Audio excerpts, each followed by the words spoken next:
Lui poursuit sa tournée en Afrique. Après le Cameroun, Emmanuel Macron est au Bénin. Le président français a été reçu à Cotonou par son homologue Patrice Talon. Il a notamment été question des défis sécuritaires au Sahel. Marc Pope.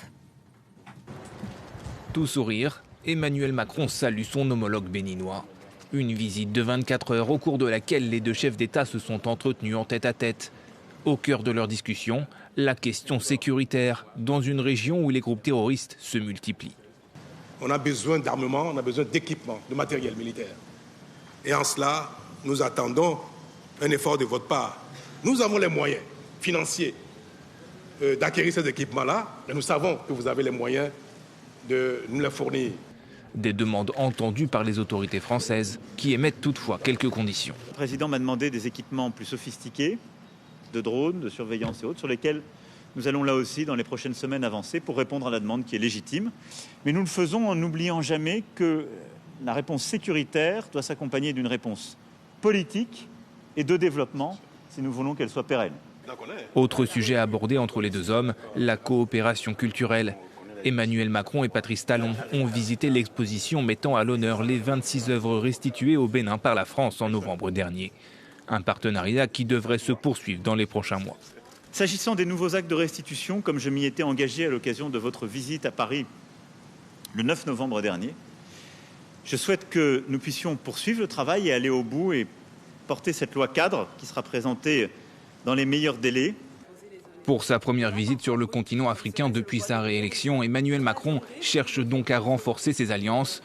Après le Cameroun et le Bénin, le chef de l'État se rend ce jeudi en Guinée-Bissau. Nous sommes avec Léadi Soglo, ancien maire de Cotonou, qui vit actuellement en exil en France. Léadi Soglo, bonsoir. Merci beaucoup d'être avec nous sur France 24. On vient de le voir dans le sujet, les questions sécuritaires et culturelles ont été mises en avant à l'occasion de cette visite. Mais Emmanuel Macron, le président français, est resté silencieux sur la question des droits humains. Comment l'interpréter ? Je pense qu'il est bon qu'il n'y ait pas d'ingérence, tout en faisant en sorte de ne pas être indifférent. Et j'ai le sentiment que le président Macron a voulu, disons, une diplomatie douce pour faire comprendre à son homologue béninois l'intérêt pour son pays de décrisper, de détendre, parce que, comme nous avons l'habitude de le dire chez nous au Bénin, c'est lorsqu'il y a une fissure dans le mur que le lézard peut s'y insérer. Et donc, la libération des prisonniers politiques, les plus emblématiques, l'ancienne garde des Sceaux, Rekia Madougou, le professeur Joël Aïvod, Métognon, syndicaliste, et tous les autres, c'est effectivement une condition essentielle pour détendre, pour décrisper, pour apaiser le pays. Bien entendu, il ne faut pas oublier tous les anonymes qui croupissent dans les prisons béninoises. Patrice Talon qui lui a assuré tout à l'heure lors de la conférence de presse conjointe avec Emmanuel Macron qu'il n'y avait pas de détenus politiques. Qu'est-ce que ça vous inspire Il n'y a pas pire sourd que celui qui ne veut point entendre. Je crois que le président Talon est dans le déni. Les juristes béninois, les experts régionaux, internationaux s'accordent pour reconnaître que depuis 2016, nous sommes dans un système qu'on peut qualifier d'autocratique.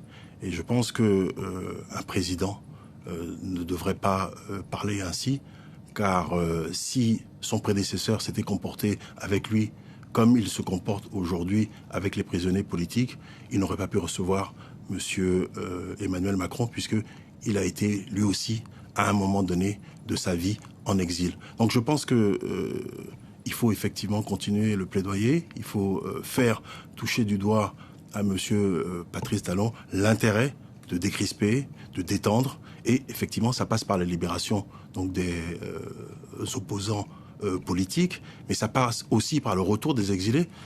J'en fais partie, ça fait bientôt 5 ans que je suis en exil en France, et il ne faut pas non plus oublier tous ceux qui sont rentrés dans la clandestinité et qui sont sur le territoire béninois, mais qui ne peuvent plus avoir accès, disons, à la vie, comme la plupart de nos concitoyens. Elle est importante pour vous, cette visite d'Emmanuel Macron. Est-ce que vous regrettez qu'il n'y ait pas de rencontre prévue avec l'opposition béninoise, justement, à l'occasion de ce déplacement ?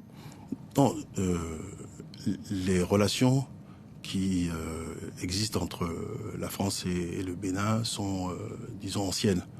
Et c'est une bonne chose que le président Macron ait pu effectivement se déplacer pour constater l'état de la gouvernance et écouter le président Talon.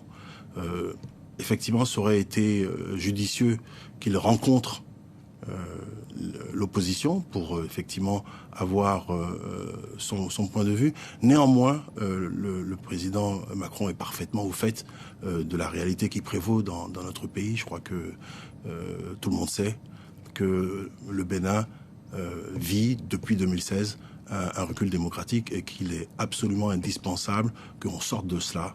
Et c'est à travers le dialogue, c'est à travers... Justement, ça va passer par quoi ? Mais je pense que c'est par petites touches. Je pense que c'est peut-être ça le sens de la démarche du président Macron. C'est par petites touches que il va faire comprendre à son homologue que c'est dans son intérêt, c'est dans l'intérêt du Bénin que tous ses filles et tous ses fils puissent se retrouver, être assemblés. Nous avons besoin d'un pays apaisé, parce que comme je vous l'ai dit tout à l'heure, c'est lorsque il y a effectivement des interstices, des fissures, que le lézard peut se faufiler. Et le lézard, aujourd'hui, il est à nos portes. La réalité djihadiste est, disons, quotidienne. Et le Bénin, aujourd'hui, est un partenaire incontournable pour la France, justement, dans cette lutte anti-djihadiste. Absolument. Mais, comme j'ai l'habitude de le souligner, le peuple béninois, notamment sa jeunesse, a soif de démocratie, de liberté et d'égalité. En France, 75 députés de gauche ont alerté hier mardi le président Macron sur les dérives autoritaires du régime. On l'a déjà évoqué. Ils espèrent, ces députés français, que ce déplacement ne va pas servir de caution, justement. Est-ce qu'il y a un risque ? Oui, il y a effectivement un risque, puisque vous avez entendu le président béninois dire qu'il n'y avait pas de prisonniers politiques, dire qu'il n'était pas au courant d'exilés à l'extérieur du Bénin. Donc, c'est vrai qu'il y a un risque. Il y a un risque, puisque on l'a entendu. Donc, il y a un narratif à déconstruire. Les faits sont têtus. Nous savons tous que, effectivement, depuis l'avènement de M. Patrice Talon, il y a effectivement une dérive autocratique. Et donc c'est à nous de l'amener progressivement, et notamment à son homologue, Emmanuel Macron, à lui faire comprendre que c'est dans l'intérêt du pays, c'est dans son intérêt de décrisper, de détendre, parce que ce n'est que dans l'unité, dans la cohésion, dans la paix, que nous pourrons effectivement développer notre pays.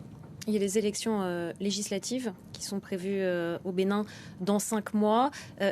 Quel sera le rôle de l'opposition pour ces élections ? Est-ce que vous avez un espoir que ça change quelque chose ? Il a parlé d'ouverture.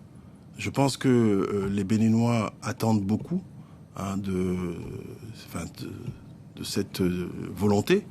Mais il faut effectivement que ça se concrétise par des actes de libération, comme je vous l'ai dit, des prisonniers politiques, le retour des exilés. Et il faut ouvrir un dialogue avec toutes les parties pour qu'on puisse voir ensemble comment organiser des élections qui seront cette fois-ci honnêtes, transparentes et démocratiques. Merci beaucoup. Merci infiniment. D'avoir été notre invité sur France 24.